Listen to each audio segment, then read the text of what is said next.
Hotel అంటే బ్రహ్మానందం, పలహారాలే తింటే పరమానందం.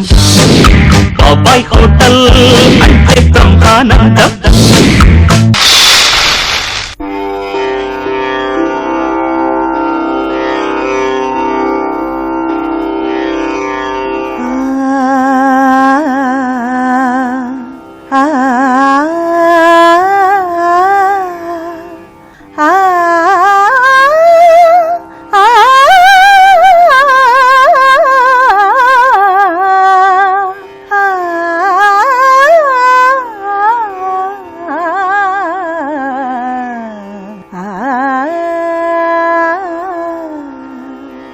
ఆనతి నీయరా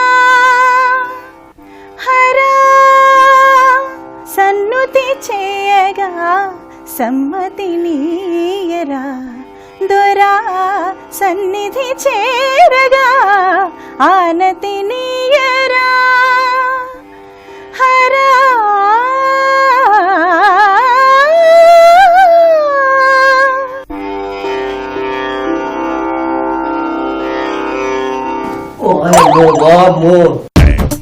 నేను లేని టైం చూసి హోటల్ రూపురేఖ మార్చేశారు. ఈవిడెవరు? నేనేమని పిలుస్తావు? బాబాయ్ అని పిలుస్తాను. ఆ అమ్మాయి నన్ను బాబాయ్ అని పిలుస్తాను. నేనేమని పిలవాలి? నువ్వు బాబాయ్ అని పిలవాలి. నిన్ను కదా అవుని అక్క అని పిలవాలరా, లేదా చెల్లయ్య అని పిలవాలరా, నీ సిస్టర్ రా.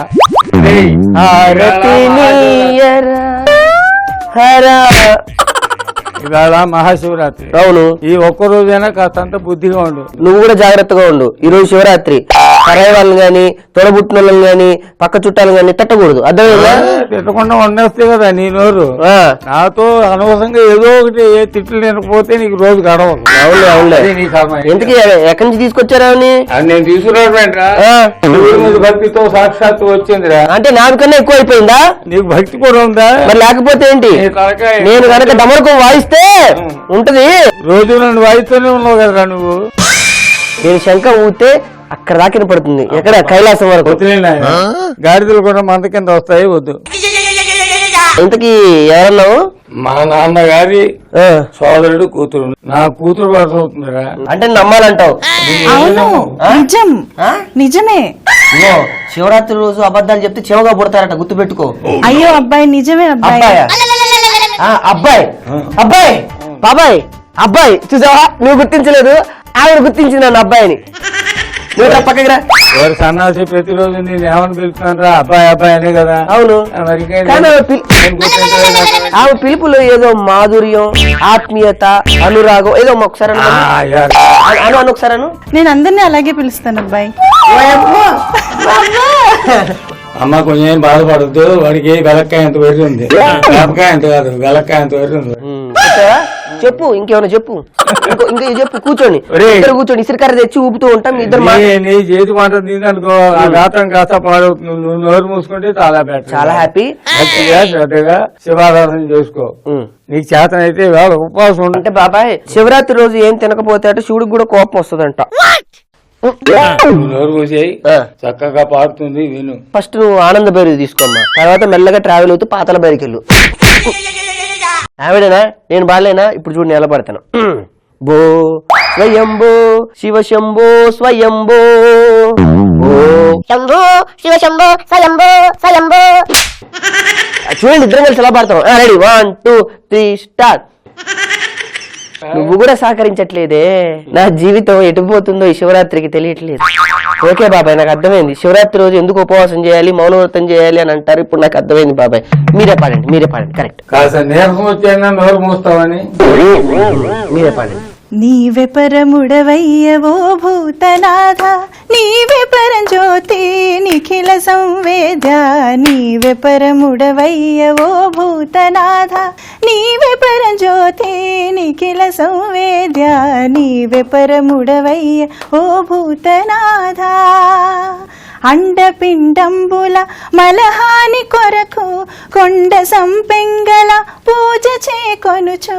అండపిండంబుల మలహాని కొరకు కొండ సంపెంగల పూజ చేకొనుచు. శృంగేరి క్షేత్రమున రాలి పడట్టి బ్రాకి బ్రోకిన పండు నీవయ్య శంభో నీవే పరముడవయ్య ఓ భూతనాథ. అది చక్కగా అద్భుతంగా పాట అంటే అలా ఉండాలి. అవును. సాక్షాత్తు పరమశివుడు కూడా ఆనందించి అలా ఉండాలి. అంతేగాని నీకు తలకైన పిలిచి అలా ఉండకూడదు సన్నాసి. సారీ బాబాయ్, నన్ను క్షమించు బాబాయ్, వీలైతే మన్నించు, కానీ మనిషిని గుర్తించు బాబాయ్. క్షమించమన్నా మన్నించమన్నా అర్థం ఒకటే. ఇప్పుడొద్దు అదండి. ఇప్పుడు నెక్స్ట్ ఏ సినిమాలు పడుతున్నారు?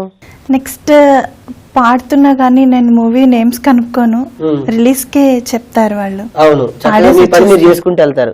అది నాకు సౌమ్య గారు నచ్చిన విషయం ఏంటంటే ఆమె పని ఆమె చేసుకుంటూ వెళ్తారు. నేను కూడా అంతే, నా పని నేను అలా చేసుకుంటూ వెళ్తూ ఉంటా. కానీ నా విషయంలో చెప్పాలంటే నా గొప్పతనం ఏంటి బాబాయ్? నా గురించి చెప్పావా అమ్మాయికి? చెప్పుకుంటూ డబ్బా కొట్టుకో. డబ్బాలా ఉందా ఇది? పర్లేదు. ఏం లేదమ్మా, బాబాయ్ గారు ఉన్నారు కదా, బాబాయ్ గారికి బాగా దగ్గరైనటువంటి అబ్బాయి నేను. ఈ హోటల్ ఎప్పుడైనా కూల్చేసి చక్కగా దీనిలో 5 స్టార్ హోటల్ కట్టాలనేది నా ధ్యేయం. అప్పుడు ఈవెంట్ పెడతా, అప్పుడు నువ్వు వచ్చి నువ్వు పాడాలి. అర్థమైందా? బాబాయ్ ఎలా తట్టుకుంటున్నారు బాబాయ్ ఇంత ద్రోహాన్ని? నా కష్టాన్ని ఇప్పటికి అర్థం చేసుకున్నావు తల్లి.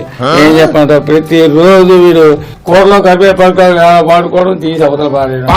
దానికి ఇప్పుడు వైద్యం చేయాలని ఒక రకమైన రోగం, రకరకాల పిచ్చితో బాధపడుతున్నాయి ఈ పిచ్చోడితో. వీళ్ళ బాబేమో అనవసరంగా నాకు అప్పగించాడు. వంట రాదు, చదువు రాదు, మతి జీవితం లేదు. ఏం చెప్పాలి? మీరే బాగు చేయగలరని మీ దగ్గర పంపించారు. ఓకే, కొన్నాళ్ళు మీతో సవాసం చేస్తే నాకు పిచ్చి ఎక్కాను. అయిపోయిందా? డిగ్రేడ్ చేయడం అయిపోయిందా? నీ మెచ్చుకున్నారా? నీ క్వాలిఫికేషన్ అన్ని చెప్తున్నా, నీ క్వాలిటీస్ అన్ని చెప్తున్నా. నాకు ఇప్పుడు ఒక విషయం అర్థమైంది. ఏంటి? ఈ రోజు నేను మౌనవ్రతం బాబాయ్. వెరీ గుడ్ అబ్బా, ఎన్నాళ్ళకో మంచి నిర్ణయం తీసుకున్నారు బాబాయ్.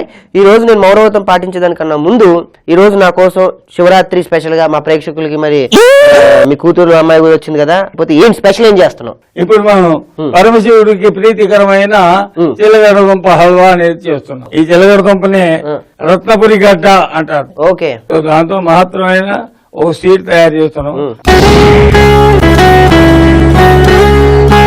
పరమశివుడికి నైవేద్యం పెడుతున్నాం. మా అమ్మాయి ఆంజనేయ స్వామి కూడా తినిపిస్తున్నాను. ఆ తర్వాత కూడా మెక్కుతూ కానీ ఆ అమ్మాయికి ఏమో మా అమ్మాయికి తినిపిస్తాను అని ఆ అమ్మాయికి చెప్పు, నాకు మాత్రం మెక్కుతూ కానీ నాతో చెప్పు. రోజు చేస్తున్న పని అదే కదా. అసలు శివరాత్రి ఈ రోజు ఎందుకు చేయాలి బాబాయ్? ఎందుకంటే శివరాత్రికి ఒక ప్రత్యేకత ఉంది. ఏంటో?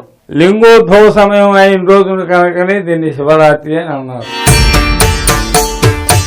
ఈ ప్రత్యేకమైన శివరాత్రి రోజున శివపార్వతులకి కూడా కళ్యాణం కూడా జరిగింది అనమాట. ఆనందంతో శివుడు తాండవం చేశాడు.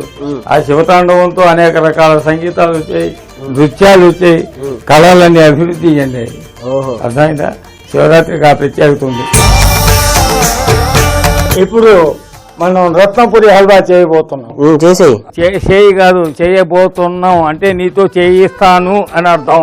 ఒక్కరోజన్నా మీ కూతురుతో చేయించొచ్చుగా. అలాగా లాభం లేదు, ఎందుకంటే ఆ అమ్మాయి శాసన పేరు. చిన్నప్పటి నుంచి మీరు పాటలు పాడటం? ఓహో, 5th క్లాస్ నుంచి పాడేదాన్ని, సంగీతం నేర్చుకుంటున్నా అప్పటి నుంచి. ఏ ఊరండి? మాది కాకినాడ. ఓ కాకినాడ కాజా కాజా. అది అతను మీద ఎలాగే అనిపిస్తుంది కదా. అవునవును, కాకినాడ కాజాల మధురంగా ఉంటుందా. అవునవును. ఆ విస్తరాకు తీసేసి ఆ గడ్డలన్నీ కూడా బాగా కనపాలి, అంటే మెత్తగట్టి తయారు చేయాలి. ఓహో, అర్థమైందా? అర్థమైంది. మీ ఇంట్లో మీరు వంట చేస్తారా? ఓ చాలా బాగా చేస్తా. అవునా? మీకు ఫస్ట్ వంట ఎవరు నేర్పించారు? మా ఆయన. చూసా బాబాయ్, వాళ్ళ ఆయన ఫస్ట్ వంట నేర్పించాడంట. అంటే ఇప్పటికి భారతదేశంలో మొగుళ్ళే వంట చేస్తున్నారు.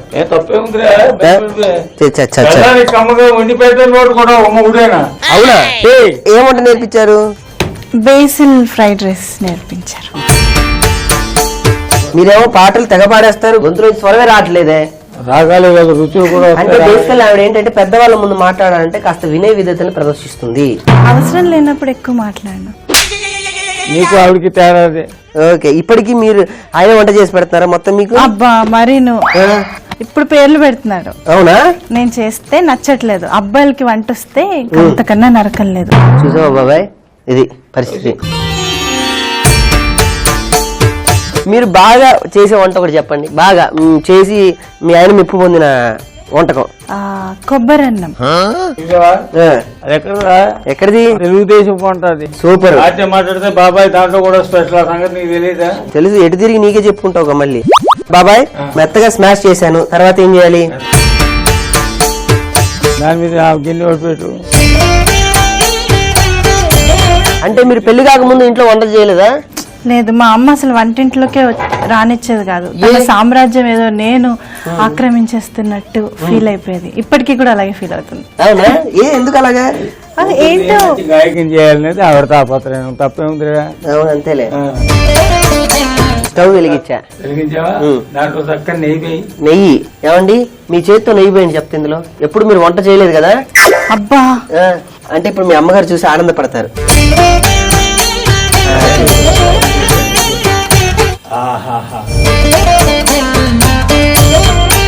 మీరు ఫస్ట్ పాడిన పాట ఏంటి? ఫస్ట్ పాడిన పాట క్లాస్మేట్స్ మూవీలో మౌనం ఎందుకు అన్న పాట. అంటే ఇంట్లో? నేను అనేది ఇంట్లో. ఇంట్లో అసలు మిమ్మల్ని సింగర్ గా గుర్తించింది ఇంట్లో. అది ఈ రోజుల్లో, ఆ రోజుల్లో అలా గుర్తింపు ఇంట్లోంచి వచ్చేది కదా, బయట నుంచి వచ్చేది. అవునా? మీ అమ్మాయి వాయిస్ చాలా బాగుంటుందండి, సంగీతం నేర్పించకూడదు అనేవారు ఆ రోజు. కంపెనీస్ మీరు గుర్తించారేంటి? అంతేగా, బాబాయ్ గుర్తించారు. అంటే హోటల్లోకి రాకముందు బయట చెప్పాడు, అమ్మా ఇవన్నీ ఇలా చెప్పమ్మా అని. మీకు అలా చెప్తారేమో, నాకు అలా చెప్పలేదు. అంతేలే. బాబాయ్ నెయ్యి మొత్తం కాగింది, దాంట్లో మాత్రంగా జీడిపోయి.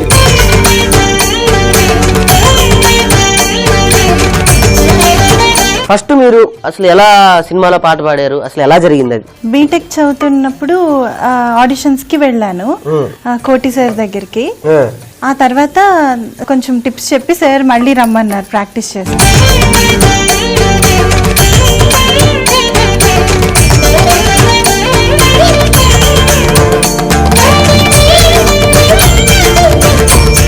అయితే ప్రాక్టీస్ చేసి మళ్ళీ నేను ప్రాజెక్ట్ వర్క్ అని హైదరాబాద్ వచ్చా.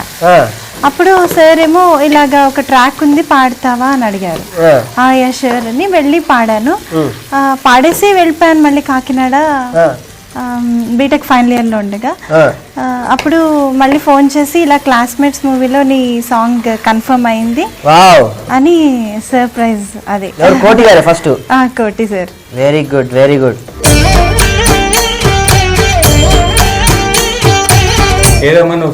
మౌనమెందుకు, మాట్లాడవెందుకు, దూరమెందుకు, దరి చేరవెందుకు, ఎదమారు మూల ఉన్న మాట దాచి ఉంచుకో, ఎదవేణు దివలపు దాటి చేరవెందుకు.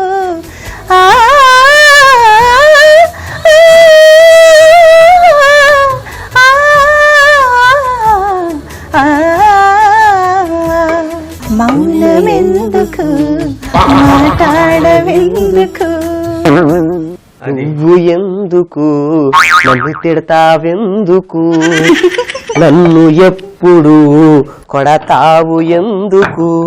ఇదండి నేను మా బాబాయ్ పరిస్థితి. బాగా పాడారు, సూపర్ సూపర్. మీ మాటే కాదు, మీ పాట కూడా చక్కగా సాహిత్యం ఉంది బాబాయ్. ఎందుకుంటారు నాయన, అందరూ నీలా కలుస్తారు. ఏదో గాత్రం లేదో మ్యాజిక్ ఉందండి. సన్నాసి చెప్పిన పని చేయరా. రోజు శివరాత్రిగా తిట్టకూడదుగా, విషయం మీకు తెలుసా? పర్లేదు. చినుకులు ఎలా తడిసెను, ఎలా అంటుకుంది మనసే. నా పాట నీకెలా తెలుసు? ఏమో నాకు అందరూ తెలిసిపోతే అంతే. సన్నాసి నీకే కదా, సంగీతం అంటే కాస్తో కూస్తో అభిమానం ప్రేమ ఉన్న ప్రతి వాడికి తెలుసు. వాడికి ఏదో పెద్ద మేధావిలో ఫీల్ అయిపోతుంది. మీరే పాడేటట్టుగా ఈ పాట బ్రహ్మాండంగా పాడారండి. ఆహా. బాబాయ్ పాడేటప్పుడు పాటే కాదు బాబాయ్, అక్కడ హీరో హీరోయిన్లు ఎలా యాక్ట్ చేస్తున్నారో దానికి తగ్గట్టు పాడటం అనేది కూడా ఒక అద్భుతమైనటువంటి కళ అని నేనేమంటా. మరి మీరేమంటారు? అది చిత్రీకరించుకోవడం అనేది డైరెక్టర్ హెడ్ ఏక్, నీకెందుకురా? అంతే అంటావా? ముందు దీంట్లో పంచదార. ఓకే, మా కోసం ఆ పాట ఒకసారి పాడొచ్చుగా? ఒక్క నిమిషం ఆ పంచదార ఇచ్చి. పాడుతుంది, నువ్వు మాత్రం ఇది మాడకుండా చూసుకో. అంజనా నేను ఉన్నానని భయం గాని ఆ భక్తి గాని చేయించి అసహ్యం పట్టుకుండా ఉంటే చాలు. కలుపు వేస్తున్నా. కలుపు, బాగా కలుపు. వాన చినుకలు ఇట్ట తడిపితే ఎట్టాగా ఆగుతుంది వయసే, నీటి చురకలు అట్ట తగిలితే ఎట్టాగా లొంగుతుంది సొగసే, ఆగవమ్మో అమ్మో అంత దురుసే, అరే అబ్బాయి అంటే ఎంత అలసే, నీకు కళ్ళాలు వేసి కల్లాడించాలని వచ్చా వచ్చా వచ్చా అన్నీ తెలిసి, వాన చినుకలు ఇట్ట తడిపితే ఎట్టాగా ఆగుతుంది వయసే, నీటి చురకలు అట్ట తగిలితే ఎట్టాగా లొంగుతుంది సొగసే. ఏలకూడు కూడా వేసేప్పుడు దాంట్లో వేస్తున్నా బాబాయ్. ఏమండి నాకు ఒక కోరిక ఉంది, చివరిగా ఈ ప్రోగ్రామ్ అయిపోయేంత వరకు అది అడిగి ఎలాగైనా నేను ఆ కోరిక తీర్చుకుంటాను. అంత సౌమ్యమైనటువంటి ఆ గాత్రం నుంచి గోప పగిలిపోతున్నాము. ఆ పాట వినాలనేది ఈ రోజు విప్లవాళ్ళు మాట్లాడద్దు. శివ సన్నుతి చేయరా అలా అది ఇంకొక పాట శివుడి మీద చక్కగా. ఓకే. స్వామి నర్చించి క్షణమైన సేవించు కర్పూర కణమైన కానైతిని, నా తండ్రి ఎదపైన ఘడి అయిన పారాడి వాడేటి పోవైన కాను, స్వామి దయగని పాలించరావా, ఏ పూలతో నిన్ను పూజించగలను, పూలన్నీ నీ నవ్వులైతే, అండము పిండము బ్రహ్మాండమే నీవు కైమోర్చి నిలిచేను కావరారా, స్వామి నర్చించి క్షణమైన సేవించు కర్పూర కణమైన కానైతిని కానైతిని. ఏ పూలు తేవాలి నీ పూజకు. ఆహాహా ఎంత చక్కగా పాడింది కదా బాబాయ్. ఎన్నాళ్ళు ఒక మంచి మాట వచ్చిందిరా నీ నోటమాట. ఇది అయిపోయింది, నైవేద్యం పెట్టేద్దామా? రే దాంతో పాటు మహత్తరమైన బాదం పాలు కూడా చేసుకుంటాం. ఏంటి బాదం పాలా? నాకు భలే ఇష్టం బాబాయ్. మీకు? చాలా ఇష్టం. అవునా? నువ్వే చెయ్యి సరే. పాలు దాని మీద పెట్టమ్మా. ఏంటంటే విశేషం, పాలు అలా కలుపుతూనే ఉండాలి. పొంగిపోయింది అనుకో ఏమవుతుంది, మొత్తం పొయ్యిలో పడిపోతాయి కదా. అమ్మా ఆ పాలు అలా మరుగుతూ ఉంటాయి. చక్కగా నువ్వు పాట ఒకటి అందుకో, జాగ్రత్త అది పొంగిపోకుండా అలా జాగ్రత్త కలుపుతూ ఉండు. శివ శివ శివ ఎనరాదా, శివనామము చేదా, శివ పాదము మీద నీ శిరసునుంచరాదా, భవసాగర మీద దుర్భర వేదన లేదా, శివ శివ శివ ఎనరాదా, శివనామము చేదా. చాలా బాగుందమ్మా. అమ్మా మొదటగా చేసుకున్న బాదం పప్పు ఉంది చూడు, అది దాంట్లో వేసేయి. ఇప్పుడు పంచదార కూడా వేసేయచ్చు. పాలు చక్కగా మరిగాయి కదా. Very good very good. యాలకులు పొడి, ఇప్పుడు కుంకుమ పువ్వు కూడా వేయాలి. ఎందుకంటే దానివల్ల ఓ చిన్న సుగంధం వస్తుంది, చక్కని రంగు కూడా వస్తుంది అన్నమాట. కలుపుతూనే ఉండాలి, లేకపోతే పొంగుతాయి పాలు. ఎలా ఉందో రంగు మారిపోయింది బాబాయ్. మరి ఏంటి పిస్తా పప్పు.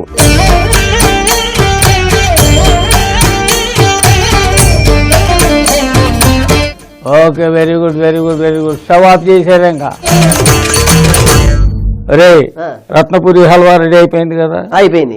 బాదం పాలు రెడీ అయిపోయింది. రెడీ బాబాయ్. ముందుగా రత్నపురి హల్వా ఎలా చేసుకోవాలో చెప్తా. ముందుగా ఉడకబెట్టిన చిలకడ దుంపల్ని మెత్తగా చేసుకుని, ఆ తర్వాత గిన్నెలో నెయ్యి, జీడిపప్పు, ఎండు ద్రాక్షాలు, మెత్తగా చేసుకున్న చిలకడ దుంప వేసి కలుపుకోవాలి. ఇందులో పంచదార వేసుకుని కొద్దిసేపు ఉడికించుకుంటే అంతే, రత్నపురి హల్వా రెడీ. ఇప్పుడు బాదం పాలు ఎలా చేయాలో చెప్తా. ఒక గిన్నెలో పాలు వేడి చేసుకొని అందులో ముద్దగా చేసుకున్న బాదం పప్పు, పంచదార, యాలకుల పొడి, కుంకుమ పువ్వు వేసి కలుపుకుంటే బాదం పాలు రెడీ. ఈ రెండు చక్కగా శివుడికి నైవేద్యంగా పెడితే మనకి ఏది కావాలో అది శివరాత్రి రోజు ప్రసాదించేస్తాం. ఇప్పుడు స్వామివారికి నైవేద్యం పెడదాం, పెట్టేద్దాం. మరి అంతే కదా. శివ శివమూర్తివి గణనాథ, నువ్వు శివుడి కుమారుడవు గణనాథ. బాబాయ్ మీరు చాలా బాగా పాడేవారు చిన్నప్పుడు, నా చిన్నప్పుడు. మరి ఒక్కటి కూడా పాడలేదు ఇప్పుడు? ఏమిటో నా చిన్నప్పుడు బాబాయ్, ఒక్క పాట పాడు బాబాయ్. హర భోలనాథ ఉమాపతే శంభో శంకర పశుపతే నందివాహన నాగభూషణ నందివాహన నాగభూషణ చంద్రశేఖర జటాధర హర భోలనాథ ఉమాపతే శంభో శంకర పశుపతే.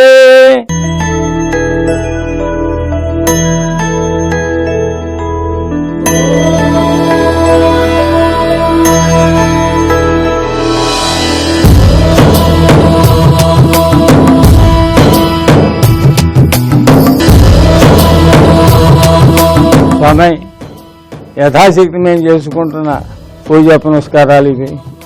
మీరు స్వీకరించవలసిందిగా మేము ప్రార్థిస్తున్నాం. ఇదే మా భక్తి, ఇదే మా శక్తి, ఇదే మా యుక్తి. అమ్మ, ఒక చక్కని పాట ఒకటి పాడుతుంది. భరత వేదముగ నిరత నాట్యముగ కదిలిన పదమిదీశ, శివని వేదనగా వనివేదనగా పలికిన పదము పరేశ.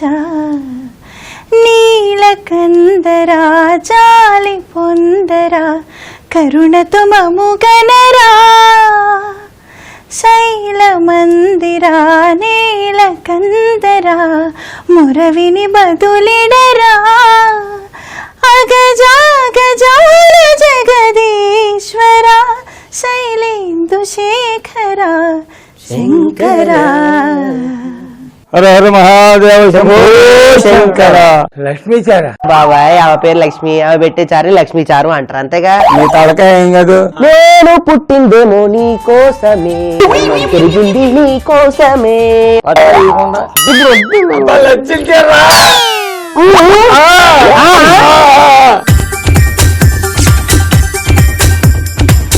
మనం పులకం చేసుకుందాం. అదిపోయిందా? చాలా బాగుంది.